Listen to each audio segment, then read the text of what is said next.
روز 15 اکتبر سال 2023 پرزیدنت آذربایجان الهام علیف همچون غالب در کوچه مرکزی شهر استپاناکرت پایتخت جمهوری خودخوانده قره‌باغ کوهی قدم زده پرچم این جمهوری را نمایشکارانه زیر پا کرد و در مرکز این جمهوری قبلا جدایی طلب پرچم دولتی جمهوری آذربایجان را برافراخت. با این اقدام رهبر آذربایجان به جهانیان نشان داد که قره‌باغ کوهی اکنون پورا در زیر اطاعت حکومت مرکزی آذربایجان قرار داشته شک در آن است که منطقه قره‌باغ دیگر باره به جزء جداناپذیر خاک آذربایجان تبدیل داده شده است. اگرچه طبق سندهای بین المللی منطقه قره‌باغ جزء آذربایجان به حساب می رفت، ولی در حدود آن از 2 سپتامبر سال 1991 این جانب جدایی‌خواهان ارمنی با پشتیبانی ارمنستان جمهوری قره‌باغ کوهی را تأسیس داده بودند که هرچند از طرف یگان کشور جهان به رسمیت نشناخته شده بود ولی به باکو اطاعت نمی‌کرد. آذربایجان در اولهای سالهای 90 تلاش کرده بود که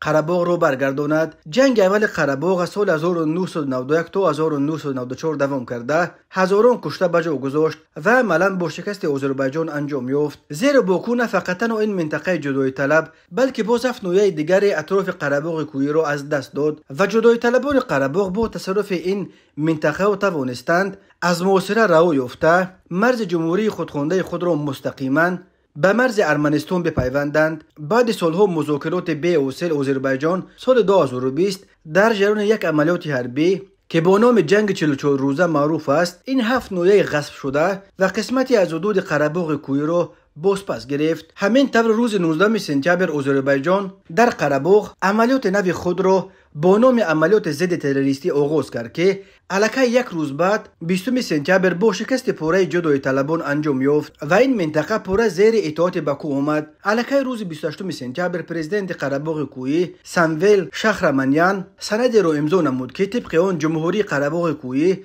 از سنه 1 ینور سال 2024 همچون کشور از بین می رود. در پی امضای سند برهمخوری جمهوری قره‌باغ با وجود کفالت امنیت از جانب مقامات آذربایجان از 120,000 ساکنان ارمن‌تبار قره‌باغ کوهی بیش از 100,000 به ارمنستان هجرت کردند. ولی در هر صورت افراختن پرچم آذربایجان در مرکز شهر استپاناکرت نام آذرش خانکندی پس از گذشتن 30 سال الهام علیف را در آذربایجان به قهرمان ملی تبدیل داده است. اما در ارمنستان باشد ارمنی‌ها نیکول پاشینیان نخست وزیر خود را به خائنی و وطن فروشی متهم می‌کنند.